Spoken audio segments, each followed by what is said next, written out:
Ito ang ating recap ng Game 1 ng PBA 49 Season Philippine Cup Semifinals at simulan natin yung second game, no, na kung saan ay ang Barangay Ginebra nagpakita na naman ng NSD spirit, no, after beating San Miguel 73 to 71 at Ginebra winning this one after coming back from a 43 to 25 deficit. So 18 points po yan, no? Yung hinabol ng Ginebra na slowly but surely ay nabawasan nila throughout the second half and eventually nakuha nila yung kalamangan thanks to a 3-point shot by Stephen Holt at eventually nga rin ay napanalunan na ng Ginebra yung laro, no? And a big game for Japet Aguilar, 18 points, 9 rebounds, and 1 block. At hindi lang itong puntos at rebounds ang ginawa niya, no? Matinding depensa rin ang pinakita ni Japet Aguilar dahil isa siya sa responsible for defending yung 8-time PBA MVP na si Junmar Fajardo. Early on ay na-foul trouble din ito si Japet Aguilar but may mga nag-step up para sa Barangay Ginebra and that included Raymond Aguilar na quality minutes yung pinakita ni Raymond Aguilar, no, in that game. Ditong Wednesday nga na to, no, itong Wednesday game at the Mall of Asia Arena, maganda yung pinakita ni Raymond Aguilar. I believe he had 4 points or 6 points kung hindi ako nagkakamali, no, sa game na yon. And again, quality minutes in defending Junmar Fajardo. More on that later on. And then si Scottie Thompson, bumalik na yung kanyang offensive, yung offensive arsenal niya. Kung mapapansin nyo in the past few games ay nag-struggle siya offensively. Hindi siya masyadong nakagawa although he was contributing in other departments, no, like rebounding, assists, and even steals tuon sa past few games including itong quarterfinal match against Converge. At finally, nagpakita si Scottie Thompson ng kanyang opensa with 16 points. The usual numbers, no, 8 rebounds, and then yung shooting niya, nakita naman natin na talagang nag-improve with 6 of 9 from the field sa game na ito against San Miguel Beer. But again, a lot of heroes for Barangay Ginebra sa game na to. Even Troy Rosario had these moments na nakatulong siya against Ginebra. He made two crucial free throws that gave Ginebra the lead for good, 72 to 71. And then yung nga si Stephen Holt na naggumawa ng isang huge three-point shot entering the final 2 minutes of the game, which happened to be his only field goal of the game. So maraming heroes tong Barangay Ginebra sa kanilang come from behind win against San Miguel. Itong game na to, not the prettiest of games, no?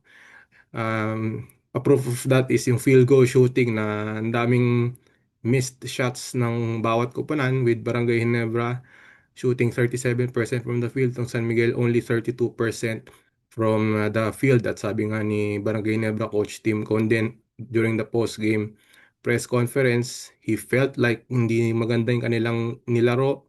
Offensively, hindi sila makascore. And even defensively, no, kahit 71 points lang yung na-score na San Miguel, which is their lowest output of the conference, ay hindi pa rin happy si Coach Tim Cone pagdating sa kanilang depensa, no? But ayun, nagawa pa rin ng paraan ng Barangay Ginebra na manalo over San Miguel and showing once again yung kanilang never say die attitude sa larong ito. So again, 71 points, ito yung lowest ng San Miguel. And San Miguel was the number one scorer for the elimination round ng Philippine Cup. So that says a lot, no, yung 71 points ng San Miguel. It also showed na talagang they struggled offensively, no, with their 32% shooting. And speaking of struggling, ay nag-struggle ito si Junmar Fajardo, no, in this game offensively. 6 points, 3 of 10 from the field, and surprisingly no free throws for Junmar Fajardo. But he contributed 19 rebounds pa rin for San Miguel. But nag-struggle nga siya dahil nga rin sa depensa ng San Miguel. And then, compounding to Fajardo's woes ay nag-sustain pa siya ng calf injury, no? Ni-reveal yan sa atin ni Junmar Fajardo after the game. na sabi nga niya ay meron siyang nakuhang calf injury sa game number 1. At nung 8 minutes left sa fourth quarter ay nilabas si Junmar Faardo dahil visibly ika-ika siya during that juncture of the game. And incidentally, nag-take advantage itong Hinebra nung nilabas si Junmar Fajardo in the fourth quarter ay doon nagtala ang Hinebra. Doon talaga nagkaroon ng momentum swing sa game na ito, no? With Hinebra, I think it was a 9-0 run for Barangay Hinebra, and that enabled them to take full control of the game after that. So, a sorry loss for San Miguel, no? Lamang na sila by 18 points, and they are also facing the prospects of missing Junmar Fajardo for at least game 2, no? Kasi we all know na medyo tricky itong calf injury, no? And depende sa severity ng injury niya, doon malalaman kung ilang games mawawala si Junmar Fajardo. But we saw, no, sa history ng PBA and even in the NBA, lalo na itong recent NBA Finals where Tyrese Haliburton had a calf injury. He played through it but eventually na-injured siya or nakuha siya ng Achilles injury nung Game 7, no?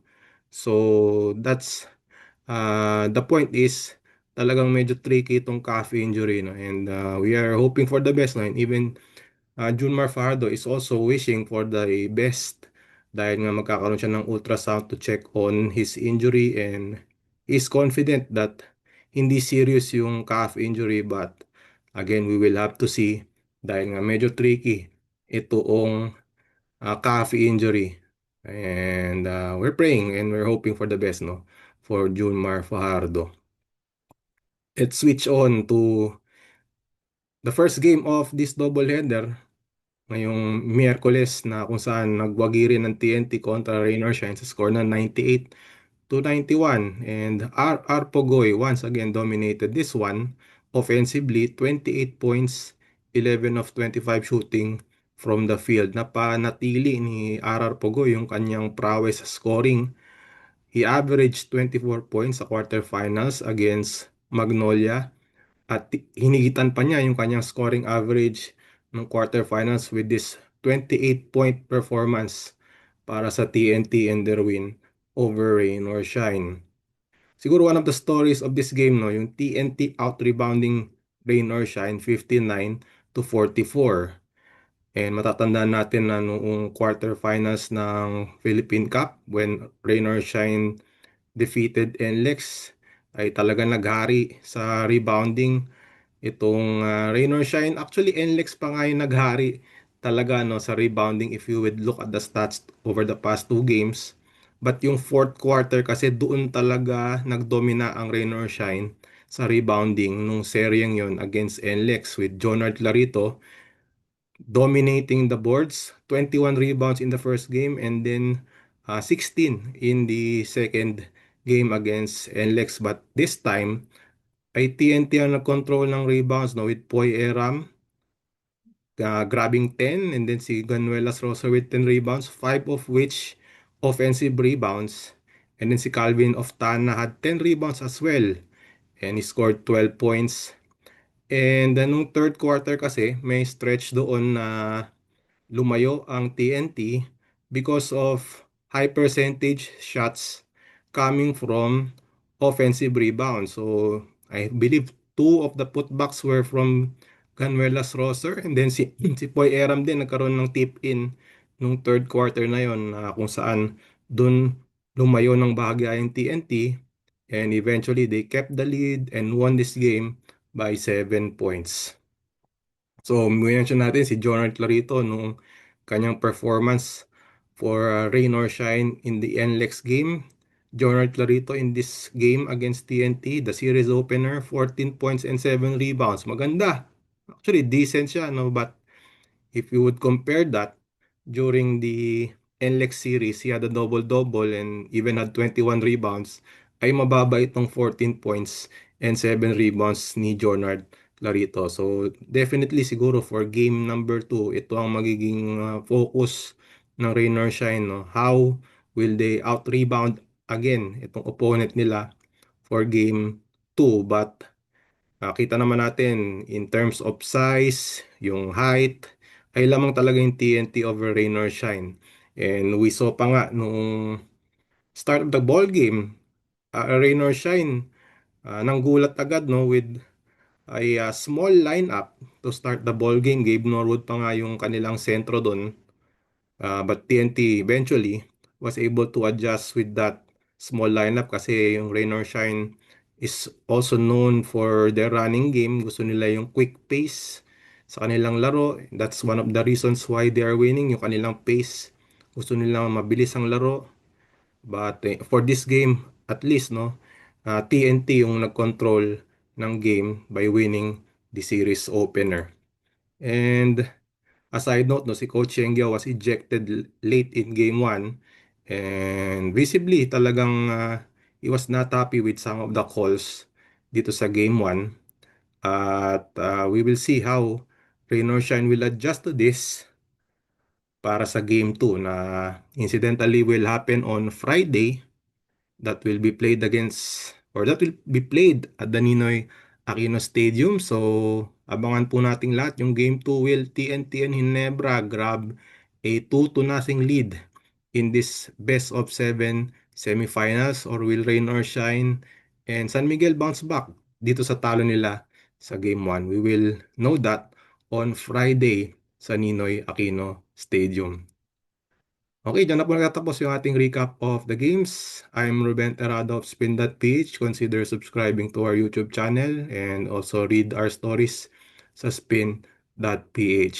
Thank you for watching and we will see you next time.